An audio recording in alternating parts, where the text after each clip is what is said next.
कि इससे हमको डरना चाहिए या नहीं डरना चाहिए। किसी भी बीमारी से हमको डरना चाहिए या नहीं डरना चाहिए, that is not on the basis of कि उसका इलाज है या नहीं है, क्योंकि इलाज तो अभी तक सर्दी जुकाम का भी नहीं है, सर्दी जुकाम की भी कोई वैक्सीन नहीं है। क्या हम उससे डरते हैं? नहीं डरते हैं। क्यों? क्योंकि ज्यादा लोग नहीं मरते हैं। अगर हम एक कैलकुलेशन देखें तो 1.5 लाख से ज्यादा डेथ हो जाती है इंडिया में रोड एक्सीडेंट्स की वजह से। हर 4 मिनट में एक डेथ होती है रोड एक्सीडेंट की वजह से। और अगर अभी आप देखोगे सड़कों पे एक बहुत ही फनी चीज नजर आ रही है, टू व्हीलर पे जा रहे हैं, मास्क सबने लगाए हुए हैं, कभी भी नोट करना इस चीज को, हेलमेट नहीं पहने हुए, हेलमेट बहुत कम लोगों ने पहने हुए हैं। इससे हमको क्या समझ आ रहा है? क्या ये समझदारी है, बेवकूफी है?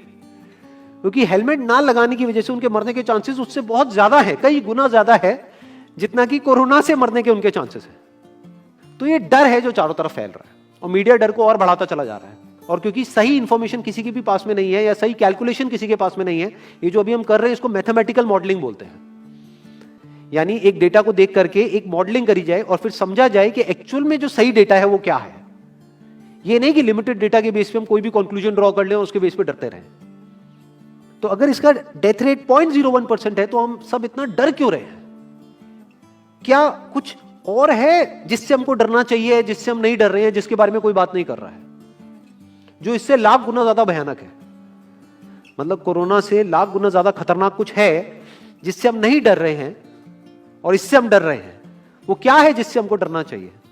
अनएम्प्लॉयमेंट। अभी पीछे कुछ आर्टिकल्स आए थे न्यूज़पेपर में जहां पे एक फिगर आई थी निकल करके, I am not too sure ये फिगर कितनी सही है कितनी नहीं है, जहां पे आया था कि 13 करोड़ लोग अनएम्प्लॉयड हो गए।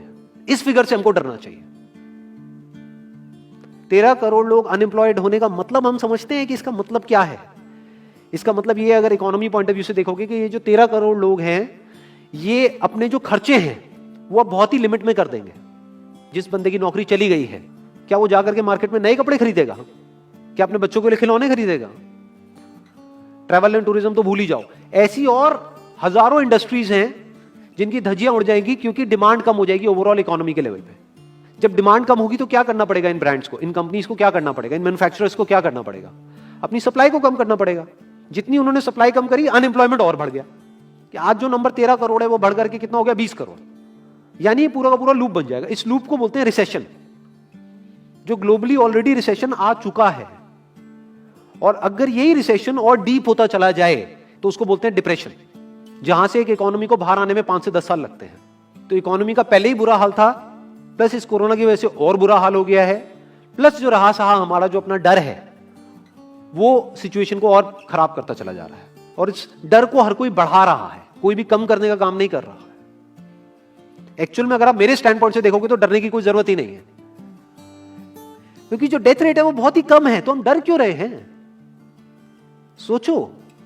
बस इसलिए कि डेथ नहीं होनी चाहिए। अगर यही हमारा ऑब्जेक्टिव है कि डेथ नहीं होनी चाहिए, मतलब हम कहते हैं कि किसी की डेथ नहीं होनी चाहिए, तो फिर तो लॉकडाउन परमानेंट हो जाना चाहिए, सड़कों पे निकलना ही नहीं चाहिए, क्योंकि सीधा सीधा 1.5 लाख डेथ बचेंगी। 1.5 लाख लोग जो हर साल एक्सीडेंट में मरते हैं उनको हम बचा सकते हैं ना, उनकी लाइफ बच जाएगी। परमानेंट कर दो लॉकडाउन को। कैसा है आइडिया? ये बिल्कुल ऐसा है जैसे मैंने एक आदमी की एक कहानी सुनी थी। उसके घर में एक चूहा घुस गया, तो उस चूहे को उसने पकड़ने की बड़ी कोशिश करी, लेकिन वो चूहे को नहीं पकड़ पाया। तो एंड में उसने क्या किया? घर पे आग लगा दी, अपने घर में आग लगा दी। उसके बाद भी चूहा तो बच करके निकल गया, घर चला गया, घर जल गया। यही हालत है इसकी, कोरोना की। इस डर को हमको खत्म करना पड़ेगा, तब जाकर के इस प्रॉब्लम का एक्चुअल में सॉल्यूशन निकलेगा, जो रियल प्रॉब्लम है। और रियल प्रॉब्लम कोरोना नहीं है। रियल प्रॉब्लम क्या है? हमारी जो इकोनॉमी है। रियल प्रॉब्लम क्या है? अनएम्प्लॉयमेंट। तो इस वीडियो के थ्रू मैं अपनी एक हम्बल रिकमेंडेशन देना चाहूंगा गवर्नमेंट ऑफ इंडिया को, या जो भी लोग एक पर्टिकुलर पोजीशन पे हैं उन लोगों को, कि हमको टेस्ट करने कम करने हैं, टेस्ट बढ़ाने नहीं है। अभी हम गलती क्या कर रहे हैं? टेस्ट बढ़ाते चले जा रहे हैं, जिसकी वजह से केसेस बढ़ते चले जा रहे हैं, जिसकी वजह से डर बढ़ता चला जा रहा है। गवर्नमेंट क्या एक क्राइटेरिया नहीं बना सकती कि जो क्रिटिकल केसेस है बस उन्हीं का टेस्ट करो, क्योंकि उन्हीं को हॉस्पिटल में एडमिट करने की जरूरत है, तो उन्हीं का टेस्ट होना चाहिए ना। जो वैसे ही ठीक हो रहे हैं, अपने आप ही ठीक हो रहे हैं, जिनको माइनर सिम्टम्स हैं और वो खुद ही ठीक हो रहे हैं, उनका टेस्ट करने की क्या जरूरत है? उससे तो पैनिक और बढ़ेगा। और अगर टेस्ट कर भी दिया तो हम करने क्या वाले हैं? उनको क्या हॉस्पिटल में एडमिट करने वाले हैं? नहीं, घर पे क्वारंटाइन करने वाले हैं। अभी जो क्वारंटाइन वाला फंडा है, ये भी जब बेस छोटा होता है तब तो काम करता है, जब करोड़ों में हो जाता है तब काम नहीं करता है।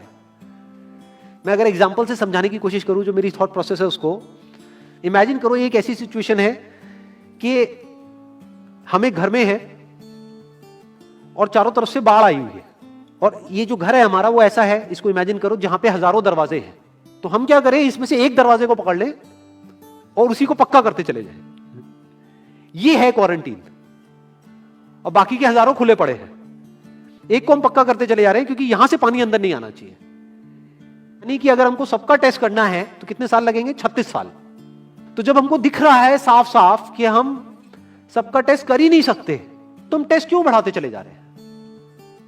या तो सबका टेस्ट करो और सब में से सबको देख करके सबको क्वारंटाइन कर दो। ये बिल्कुल ऐसा हुआ कि वो जो घर है जिसकी मैंने अभी बात करी, या तो उसको हर तरफ से सिक्योर करो कि अगर उसके 1000 दरवाजे हैं तो एक को बंद मत करो, सारे बंद कर दो। तब आप कह सकते हो कि यहां पानी अंदर नहीं आएगा, कि हमने 130 करोड़ लोगों का टेस्ट कर लिया है, उसमें से केसेस निकल गए हैं 6 करोड़, और 6 करोड़ को हमने क्वारंटीन कर दिया है।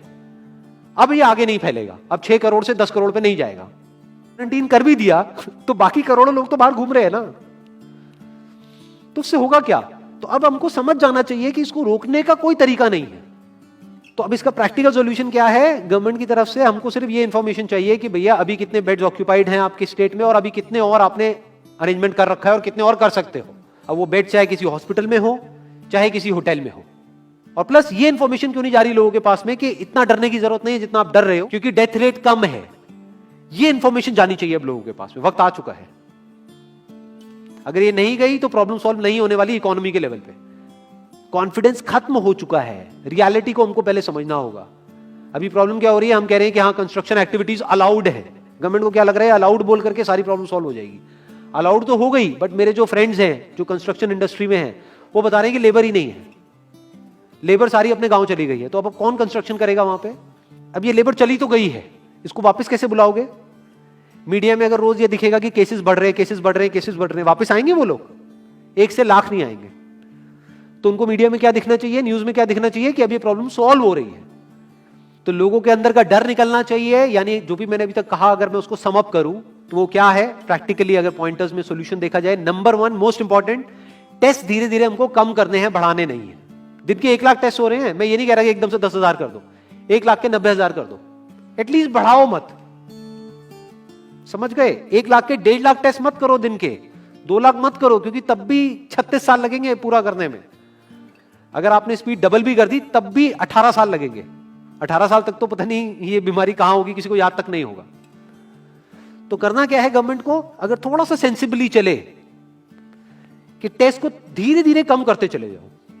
यानी 1 लाख से 90,000 कर दो, फिर कुछ दिन बाद 80,000 कर दो, फिर 70,000 कर दो। इसकी वजह से क्या होगा, मीडिया में केसेस कम होते हुए दिखेंगे, अखबारों में केसेस कम होते हुए दिखेंगे। हर जगह पे जहां पे अभी आ रहा है कि अभी तक की सबसे बड़ी फिगर, आज तक के सबसे ज्यादा केसेस, वो सब धीरे धीरे कम हो जाएंगे। कम मीडिया में पैनिक फैलेगा, कम पैनिक फैलेगा लोगों में, धीरे धीरे लोग बाहर निकलना शुरू होंगे, जो अभी नीड ऑफ द आवर है। धीरे धीरे लोग बाहर निकलेंगे, धीरे धीरे डिमांड बढ़ेगी, धीरे धीरे लोगों में कॉन्फिडेंस आएगा, धीरे धीरे लोग जो गांव चले गए हैं वो वापस आएंगे। एक्चुअल में काम शुरू होगा, ऑन पेपर नहीं कि काम शुरू हो गया है, एक्चुअल में लोगों का काम शुरू होगा। लोगों का काम शुरू होगा, इकोनॉमी शुरू होगी। बिल्कुल ऐसा है जैसे 2 महीने के लिए आप किसी गाड़ी को बंद करके कहीं पे रख दोगे राज में, तो क्या होगा, बैटरी डाउन हो जाएगी। उस वक्त क्या करना पड़ेगा, उसको धक्का मारना पड़ेगा। तो अभी उस धक्के की जरूरत है, जंप स्टार्ट की जरूरत है। अब जो टाइम है वो डरने का नहीं है, इस डर को खत्म करने का है।